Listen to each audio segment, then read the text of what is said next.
Manny Pacquiao shares his thoughts on the government's decision to sell GOCCs, government-owned and controlled corporations. Yes. Tingnan mo ngayon. Supposedly, ang nagmamay-ari ng mga Skyway na yan, government. Tama. Kasi kalye ng Pilipinas yan eh. Siyempre. Oh. Private ang nagmamay-ari niyan. Eh, lakas kumita niyan. Private.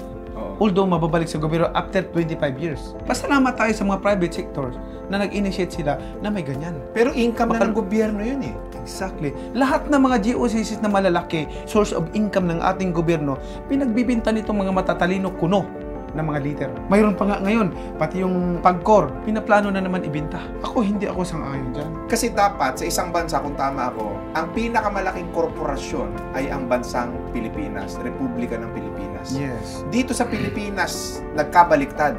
Ang may-ari ng malalaking korporasyon, mga private company. Exactly. So technically, ang may-ari ng Pilipinas, yung mga mayayaman. Ang nakikita ko dito sa bansa natin, mas mataas pa itong mga kaysa gobyerno kasi halos nawala ng power yung government natin. I'm not blaming na yung mga negosyante. Hindi man nagkasalanan na ibinta sa kanila, inoffer sa kanila. Bininta. Yes. Para pagkakitaan. Automatic yun. Tapos sabihin mo sa akin, matalino sila? Kaya masabi ko sila, mga bobo sila. Kasi income expense lang ang dali-dali eh. Alam mo sa kanila, kasi nalulugi. Naghirap na sana itong mga private. Bakit bibili ng private company yan kung lugi?